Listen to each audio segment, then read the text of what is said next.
Don't do it. Just bite your tongue. ఈరోజు మనం చాలా కామన్గా వాడే ఒక ఇంగ్లీష్ జాతీయం గురించి తెలుసుకుందాం. ఇది మనందరికీ ఏదో ఒక సందర్భంలో ఖచ్చితంగా ఉపయోగపడుతుంది తెలుసా? M&B ఇంగ్లీష్ లెసన్స్కి అందరికీ స్వాగతం. హాయ్ అండి. ఈరోజు కూడా ఒక మంచి ఇంట్రెస్టింగ్ ఇంగ్లీష్ పాఠంతో మీ ముందుకొచ్చేశాను. మీ జీవితంలో ఎప్పుడైనా ఏదో చెప్పకూడంది అనేసి అమ్మో అని నాలుక ఖర్చుకున్న సందర్భం ఉందా? ఖచ్చితంగా ఉండే ఉంటుంది కదా. మనందరికీ అలాంటివి జరుగుతూ ఉంటాయి. సరిగ్గా అలాంటి సిచ్యువేషన్ని చెప్పడానికే ఇంగ్లీష్లో ఒక సూపర్బ్ జాతీయం ఉంది. అదే బైట్ యోర్ టంగ్. సింపుల్గా చెప్పాలంటే దీనర్థం ఏంటంటే ఏదైనా ఒక మాట చెప్పకుండా ఉంటేనే బావుంటుంది అనిపించినప్పుడు మనల్ని మనం ఆపుకోవడం. సరే, అసలు దీని వెనకున్న అసలు కథేంటి? దీని నిజమైన అర్థమేంటి? ఇది ఎక్కడ్నుంచి వచ్చింది? అవన్నీ ఇప్పుడు వివరంగా చూసేద్దాం. ఓకే, ఇక్కడ రెండు విషయాలున్నాయి. ఒకటి నిజమైన అర్థం, అంటే అక్షరాలా మన నాలుకని మనం కొరుక్కోవడం. అబ్బా, నెప్పిగా ఉంటుంది కదా. కాని మనం మాట్లాడుకునేది జాతీయం గురించి, అంటే దీని వెనుకున్న భావం. దాని అర్థమేంటంటే ఏదైనా తప్పుగా లేదా అనకూడని మాట బయటకు రాకుండా మనల్ని మనం కంట్రోల్ చేసుకోవడం అన్నమాట. ఈ పదం ఎప్పటినుంచో వాడుకలో ఉంది. ఏకంగా షేక్స్పియర్ కాలం, అంటే 16వ శతాబ్దం నుంచి. ఆలోచించండి, మనం నిజంగా నాలుక కరుచుకుంటే మాట్లాడలేం కదా.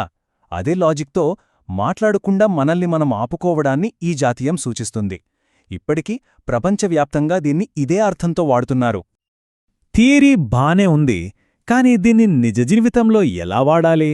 కొన్ని ఉదాహరణలు చూస్తే మనకొక క్లారిటీ వస్తుంది. పదండి చూద్దాం. మొదటి ఉదాహరణ చూడండి. I wanted to argue but I bit my tongue. అంటే నాకు వాదించాలని, గొడవ పడాలనే గట్టిగా అనిపించింది, అయినా సరే ఏమీ మాట్లాడకుండా సైలెంట్గా ఉండిపోయాను అని. ఇక్కడ ఆ సైలెన్స్ అనేది ఒక రకమైన సెల్ఫ్ కంట్రోల్. సరే, ఇంకో ఎగ్జాంపుల్ చూద్దాం. ఇది చాలా కామన్గా జరుగుతుంది. I didn't like her dress but I bit my tongue to be polite. దీని అర్థం ఆమె డ్రెస్ అస్సలు బాలేదు, నాకు నచ్చలేదు, కాని మర్యాదగా ఉండాలి, వాళ్ళని బాధ పెట్టకూడదు అని చెప్పి ఏమీ అనకుండా ఉండిపోయాను. ఇక మూడో ఉదాహరణ, ఇది కూడా చాలా ఇంట్రెస్టింగ్గా ఉంటుంది. He almost told the secret but he bit his tongue just in time. అంటే అతను ఆ సీక్రెట్ చెప్పేయడానికే ఉన్నాడు, ఆల్మోస్ట్ చెప్పేశాడు, కానీ కరెక్ట్ టైంకి జస్ట్ ఇన్ టైం తనంతాను ఆపుకున్నాడన్మాట. ఓకే, ఇప్పుడు దీన్ని ఎలా పలకాలో కూడా నేర్చుకుందాం. ఎందుకంటే కరెక్ట్ ప్రొనౌన్సియేషన్ ఉంటేనే మనం చాలా కాన్ఫిడెంట్గా మాట్లాడగలుగుతాం. నేను చెప్తాను, నాతో పాటు మీరు కూడా అనండి. రెడీనా? First word bite, second your, third tongue. అన్నీ కలిపి బైట్ యోర్ టంగ్. పర్ఫెక్ట్!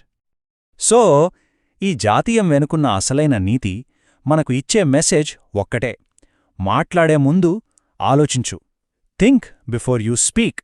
ఇది మనం ఎప్పటికీ గుర్తుపెట్టుకోవాలి. సరే, ఇప్పుడు మీ వంతు. మనం నేర్చుకున్నదాన్ని టెస్ట్ చేసుకోవాలి కదా. మీకోసం ఒక చిన్న ఛాలెంజ్. ఈరోజు మీ ఛాలెంజ్ ఏంటంటే, మీ జీవితంలో మీరు ఎప్పుడైనా ఇలా బైట్ యోర్ టంగ్ చేయాల్సిన పరిస్థితి వచ్చిందా? ఆ సిచ్యువేషన్ ఏంటి? కింద కామెంట్స్లో తప్పకుండా మాతో పంచుకోండి. అయితే ఇక్కడొక చిన్న ట్విస్ట్. ఇంగ్లీష్ ప్రాక్టీస్ చేసేటప్పుడు మాత్రం అస్సలు డోంట్ బైట్ యోర్ టంగ్. భయపడకుండా బిగ్గరగా, ధైర్యంగా మాట్లాడండి.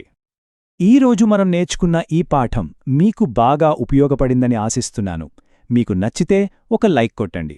మీలాగే ఇంగ్లీష్ నేర్చుకుంటున్న ఫ్రెండ్స్కి షేర్ చేయండి. మరి ముఖ్యంగా ఇలాంటి మరిన్ని పాఠాల కోసం మా ఛానల్కి తప్పకుండా సబ్స్క్రైబ్ చేసుకోండి. మళ్ళీ కలుద్దాం.